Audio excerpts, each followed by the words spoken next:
मित्रांनो, आपण आज एका अशा ठिकाणी उभे आहोत, जिथली माती कपाळाला लावताना हात थरथरतात आणि छाती अभिमानाने फुलून येते.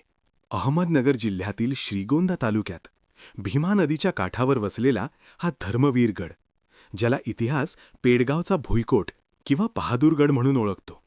पण आमच्यासाठी हे केवळ पर्यटन स्थळ नाही, तर हे हिंदू धर्माच्या आणि स्वराज्याच्या तेजस्वी बलिदानाचे महातीर्थ आहे. याच गडाच्या भिंतींनी तो काळ पाहिलाय, जेव्हा औरंगजेबाने कपटाने छत्रपती संभाजी महाराजांना आणि कवी कलश यांना इथे कैदेत आणले होते. औरंगजेबाला वाटलं होतं, यातना दिल्या की हा राजा शरण येईल. पण त्याला काय माहीत, तो सामोरे जात होता साक्षात मृत्यूलाही घाबरवणाऱ्या एका वाघाला.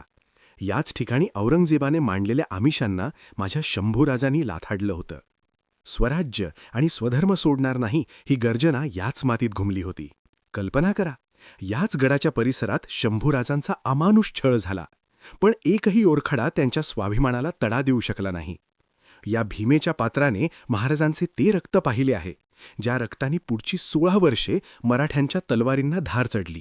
लोक म्हणतात हा किल्ला पडलाय, पण मी म्हणतो हा किल्ला आजही ताठखडाने उभा आहे, कारण याला शंभूराजांच्या बलिदानाचा आधार आहे. या किल्ल्याचा परिसर जवळपास 110 एकरवर पसरलेला आहे. इथे असलेली चालुक्य शैलीतील 5 मंदिरे, विशेषतः लक्ष्मीनारायण मंदिर, आजही त्यांच्या प्राचीन वैभवाची साक्ष देतात. इथलं नक्षीकाम पाहून थक्क व्हायला होतं. आज श्री शिवदुर्ग संवर्धन सारख्या संस्था या गडाचे पावित्र्य जपण्यासाठी रात्रंदिवस मेहनत घेत आहेत. गडावर आता कुठेही कचरा किंवा हुल्लडबाजी चालत नाही, कारण ही भूमी आता शांतता झोर म्हणून ओळखली जाते. जर हा व्हिडिओ पाहून तुमच्याही काळजात काहीतरी हल्लं असेल, तर हा इतिहास घराघरात पोहोचवा. कमेंटमध्ये जय शंभूराय लिहायला विसरू नका आणि या पावनभूमीला एकदा नक्की भेट द्या.